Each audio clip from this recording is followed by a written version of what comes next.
Bismillahirrahmanirrahim. Assalamualaikum warahmatullahi wabarakatuh. Alhamdulillah.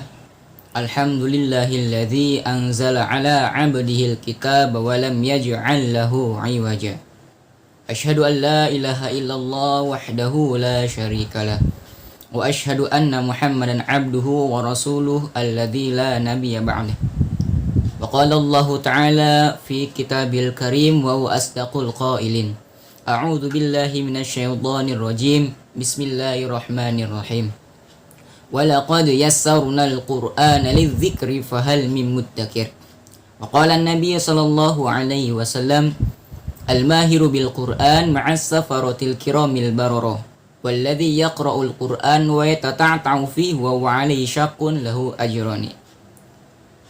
Ikhwani fillah, wabil khusus keluarga besar Sekolah Islam Terpadu Fitrah Haniyah yang senantiasa dimuliakan oleh Allah Subhanahu wa taala. Pertama-tama, mari kita panjatkan puji syukur atas kehadiran Allah Subhanahu wa taala, yang mana atas nikmat yang Allah Subhanahu wa taala berikan kepada kita sehingga kita bisa berkumpul di majlis yang mulia ini. Shalawat serta salam senantiasa tercurahkan kepada junjungan besar kita baginda Nabi Muhammad SAW, karena atas perjuangan beliau, atas tetes darah beliau, sehingga kita bisa mengenal apa itu Islam, yang mana Islam itu adalah agama yang dibanggakan oleh Allah Subhanahu wa taala. Ikhwanul muslimin rahimakumullah. Pada pembukaan kultum tadi, saya membacakan satu buah ayat yang berbunyi Alhamdulillahilladzi anzala ala 'abdihil kitaba wa lam yaj'al lahu 'iwaja. Segala puji bagi Allah yang telah menurunkan sebuah kitab kepada hambanya. Nah, ulama menafsirkan kitab yang dimaksud di sini adalah Al-Qur'an, yang mana Allah Subhanahu wa taala turunkan Al-Qur'an kepada Nabi besar Muhammad sallallahu alaihi wasallam. Diturunkannya Al-Qur'an kepada baginda Nabi Muhammad SAW adalah mukjizat terbesar yang Allah berikan kepada baginda Nabi Muhammad SAW. Kenapa bisa dikatakan mukjizat terbesar? Karena di dalam Al-Quran banyak sekali terkandung pelajaran-pelajaran yang bisa diambil oleh baginda Nabi Muhammad SAW sampai nanti umat akhir zaman. Karena di dalam Al-Quran banyak sekali kisah-kisah mulai dari zaman Nabi Adam alaihi wassalatu wassalam sampai zamannya Nabi Isa alaihi wassalatu wassalam. Sehingga hadirin yang dimuliakan oleh Allah Subhanahu wa taala, diturunkannya Al-Qur'an kepada baginda Nabi Muhammad sallallahu alaihi wasallam adalah mukjizat terbesar yang diberikan oleh Allah Subhanahu wa taala kepada para nabi. Maka hadirin yang mulia, apabila seseorang mendekatkan diri kepada Al-Quran, niscaya akan Allah Subhanahu wa ta'ala berikan banyak nikmat kepadanya. Kenapa? Karena Al-Quran diturunkan, ini termasuk mukjizat terbesar. Sehingga orang yang mendekatkan diri dengan Al-Quran sama dengan orang yang mendekatkan diri kepada Tuhan yang menciptakannya. Ikhwanul muslimin, wabil khusus keluarga besar Sekolah Islam Terpadu Fitrah Haniyah yang dimuliakan oleh Allah Subhanahu wa taala. Di dalam Al-Qur'an Allah Subhanahu wa taala berfirman, bunyinya wa laqad yassarnal qur'ana lidzikri fahal min muddakir. Sebelum kita membedah lebih dalam lagi ayat ini, kita perhatikan dulu secara ilmu nahwunya. Perhatikan pada lafaz walaqad. La di sini bermakna taukid. Qad juga bermakna taukid. Apa itu taukid? Taukid adalah sebuah penegasan. Contohnya, sungguh-sungguh aku benar-benar menyayangimu. Apakah ada kebohongan di dalam hatinya apabila seseorang mengatakan seperti itu? Tidak ada. Nah, ini yang mengatakan langsung Allah Subhanahu wa taala berfirman walaqad yassarna. Perhatikan lafaz yassarna. Di sini Allah menggunakan lafaz yusrun bukan sahlun. Kenapa Allah menggunakan lafaz yusrun, tidak menggunakan lafaz sahlun?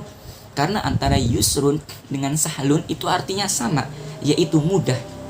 Nah, lafaz sahlun itu mudah hanya bagi segelintir orang saja. Contoh, al-lughatul arabiyyah sahlun. Bahasa Arab itu mudah. Tetapi mudahnya bahasa Arab hanya di kalangan khusus saja, ya terutama di orang Arab tersendiri. Bahasa Indonesia itu sahlun.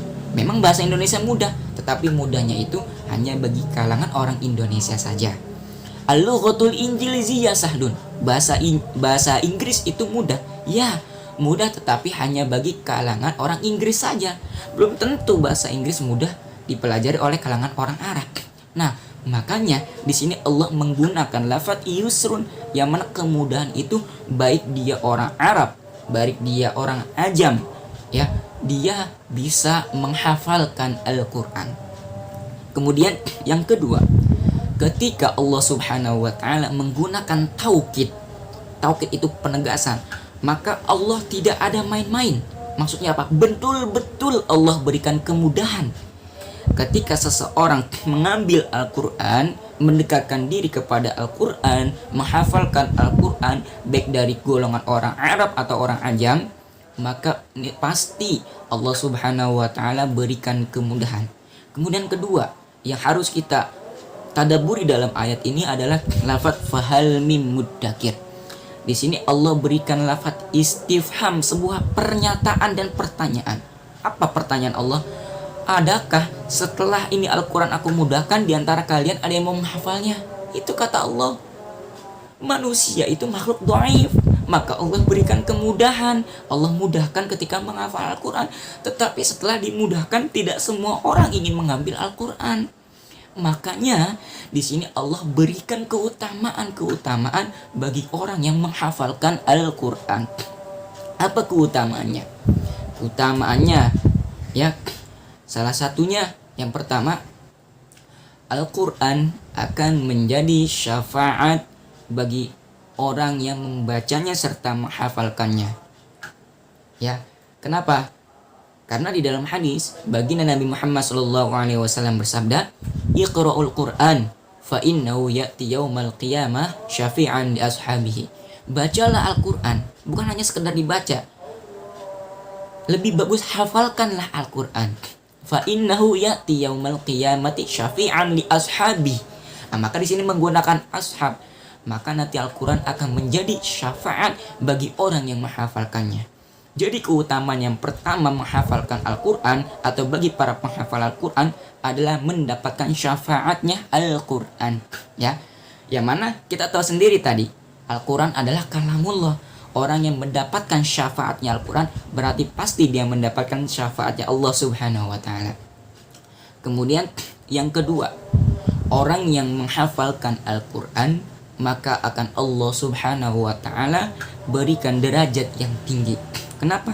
Karena di dalam hadis baginda Nabi Muhammad sallallahu alaihi wasallam bersabda, "Iqra wartaqi warattil kama kunta turattilu fid dunya fa inna manzilaka 'inda akhir ayah taqra'uha."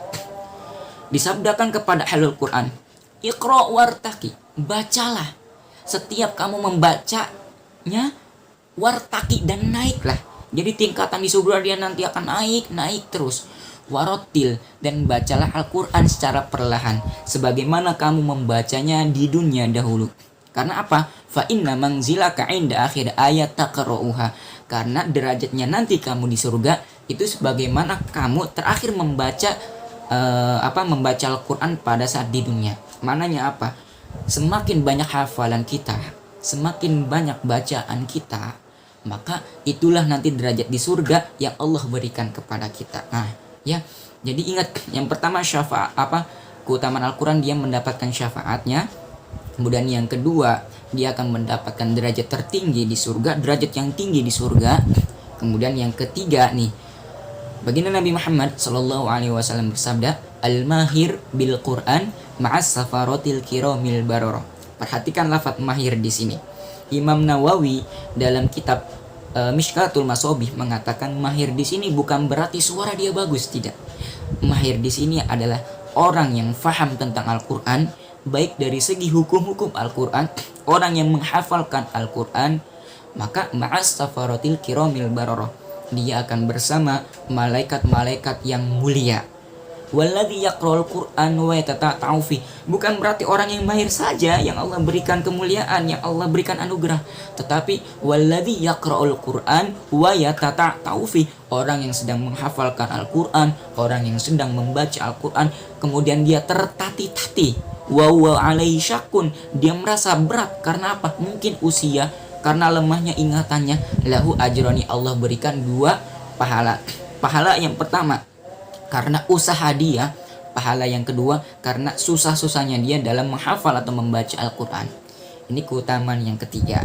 Kemudian keutamaan yang keempat, yang mana keutamaan yang paling besar bagi penghafal Al-Quran, wabil khusus kepada orang-orang yang mendorong anak-anaknya menghafal Al-Quran. Apa itu keutamanya?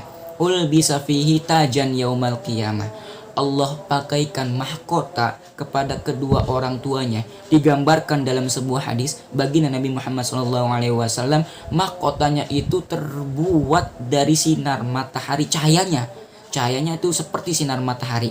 Nah, sinar matahari dari kejauhan saja sudah sangat terang ya, apalagi ini digambarkan di dalam hadis, seandainya sinar matahari itu diletakkan di dalam rumah kamu, Masya Allah, bagaimana terangnya rumah kita ketika matahari kita letakkan di dalam rumah. Nah, begitu juga dengan orang yang menghafal Al-Quran, yaitu pada hari kiamat Allah pakaikan mahkota kemuliaan, Allah pakaikan jubah kemuliaan kepada orang tuanya yang mendorong anaknya, yang meridhoi anaknya, yang mendoakan anaknya untuk menghafal Al-Quran.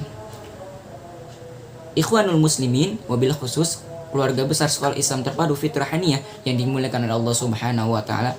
Kemudian keutamaan yang kelima. Nah, keutamaan yang kelima adalah nanti ahlul Quran akan bisa memberikan syafaat kepada 10 keluarganya.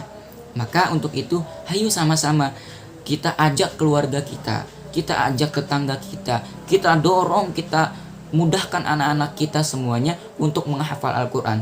Tidak lupa kita doakan semoga Allah senantiasa memudahkan anak-anak kita dalam menghafal Al-Quran. Kemudian yang terakhir nih, yang keenam, ketika Allah mengatakan kepada para malaikat, Allah mengatakan apa? Innalillahi ahlina minan nas. Wahai malaikat, sesungguhnya aku ini punya keluarga loh. Kata malaikat, manhum ya Rasulullah. Jadi ketika itu baginda Nabi Muhammad SAW ini sedang bercerita kepada para sahabat. Maka para sahabat itu mengatakan, manhum ya Rasulullah, siapakah mereka wahai Rasulullah yang menjadi keluarganya Allah? Maka apa kata baginda Nabi Muhammad SAW kepada para sahabat? Hum ahlul Quran, mereka adalah para penghafal Al-Quran. Jadi orang yang menghafal Al-Quran, yang dia akan menjadi keluarganya Allah Subhanahu wa taala. Yang mana kalau kita sudah menjadi keluarganya Allah, maka insya Allah di dunia maupun di akhirat segala urusan kita akan Allah Subhanahu wa taala berikan kemudahan. Nah, hadirin ikhwanul muslimin, wabil khusus keluarga besar Sekolah Islam Terpadu Fitrah Haniyah yang dimuliakan Allah Subhanahu wa taala. Yuk mari sama-sama semuanya kita kuatkan lagi hati kita. Kita teguhkan lagi hati kita. Senantiasa kita berdoa kepada Allah Subhanahu wa taala yang saat ini sedang menghafal Al-Quran, yang saat ini sedang susah-susah dalam menghafal Al-Quran. Kita berdoa kepada Allah, ya Allah, janganlah Engkau matikan aku sebelum aku bisa menghafal Al-Quran. Ya Allah, jangan Engkau matikan aku sebelum aku menghafal Al-Quran. Karena apa? Kita akan merasa indah nanti di hari kiamat bisa berjumpa Allah Subhanahu wa taala dan diakui sebagai keluarganya Allah Subhanahu wa taala. Demikian kultum yang bisa saya sampaikan. Kurang lebihnya saya mohon maaf apabila ada kata-kata yang salah. Kita akhiri dengan doa kafaratul majlis. Subhanakallahumma wa bihamdika asyhadu an la ilaha illa anta astaghfiruka wa atubu ilaik. Wabillahi taufik wal hidayah. Wassalamualaikum warahmatullahi wabarakatuh.